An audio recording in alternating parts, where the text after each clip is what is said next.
Good evening. Thanks for joining us. Tonight, 6 kids between the ages of 11 and 14 are out of custody, but not out of trouble after crashing 2 stolen cars while running from police.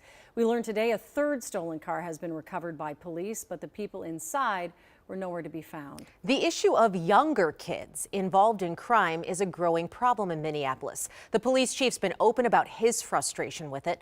Joe McCoy talked to the chief and community leaders today as they try to figure out how to address this issue. Joe?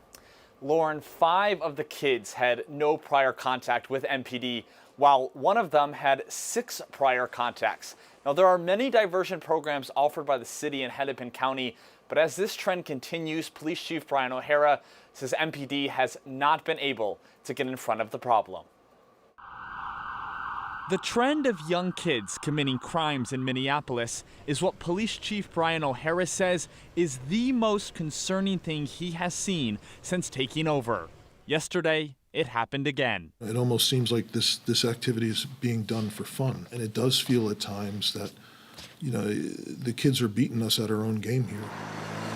According to MPD, 6 juveniles between the ages of 11 and 14 were arrested yesterday after stealing 3 Kias and crashing 2. After a police chase on Interstate 94, one of the suspects ran across 5 lanes of traffic in efforts to flee. They don't have a concept of the danger associated with their activity, either that or they don't have an appreciation.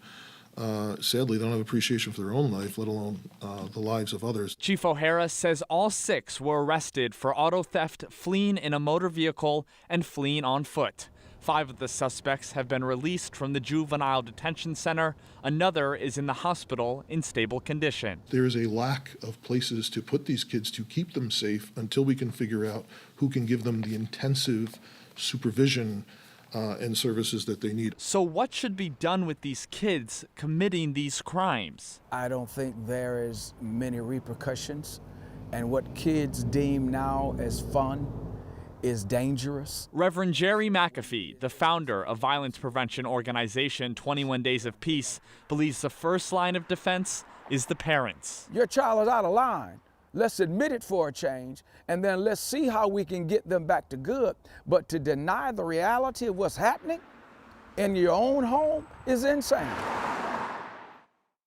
At this time, MPD cannot connect the 6 kids arrested with the 3 armed robberies that happened yesterday in South Minneapolis around the same time. Chief O'Hara believes more than 6 people were involved, as the 3rd stolen car was later found abandoned. Lauren.